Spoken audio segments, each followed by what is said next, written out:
တခါလေကား AC တခါလေအေးမရတာတို့ဖြစ်တတ်တယ်တဲ့အေးမရတာတို့ဥပမာ AC လိုင်းကဟိုအရီတို့ငွေတို့ထွက်နိုင်တဲ့ဟာမလုံခြုံတာတို့လားဖြစ်တတ်တယ်ဥပမာဒါမှမဟုတ်fuse တို့ relay တို့ဒီမှာ relay တစ်ခုရှင်လောက်ထားတာ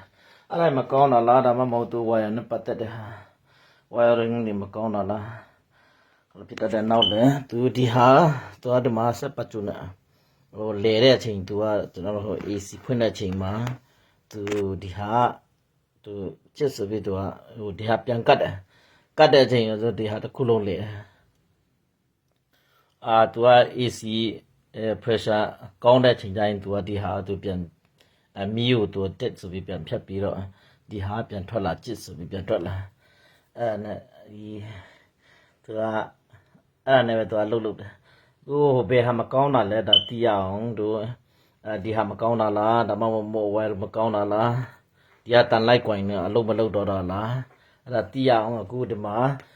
မီးဘချက်မဲကတော့ဒီမှာပဲဆက်ထသူဒီ body မှာပဲတွားခိုင်းတာဒီမှာလုံးမယ်ဥမာဒီကျိုးဒီဟာကတော့ခလုတ်ကနေလာမဲ့ဟာပေါ့ဥမာ fuse တို့ဘာလို့ relay တို့ဖြတ်မယ်အခုဒီဟာ fuse တို့ relay တို့မဖြတ်တော့ဘဲနဲ့ဒီမှာဘက်ချီအနီနဲ့လုံးမယ်အနီနဲ့တူးတဲ့ခါကျဒီကောင်ထွက်လာမယ်ကျစ်တော့အကြာကြီးထွက်လာတာမဟုတ်တဲ့ကျစ်ဆိုပြအဲ့လိုမျိုးလောက်ပဲထွက်စမ်းမယ်ဒီမှာ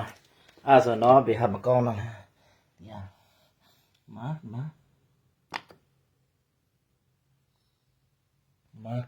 ာခလုတ်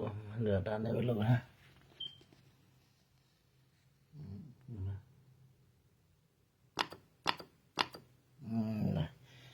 ဒါကကောင်းတယ်ဒါကောင်းမယ်တူဒီဟာကွိုင်းလည်းကောင်းတယ်ဟိုဒီကတော့ဒီက wiring နဲ့ relay တို့ fuse တို့ကတော့ကားမှာပဲပြန်ကြည့်ရမယ်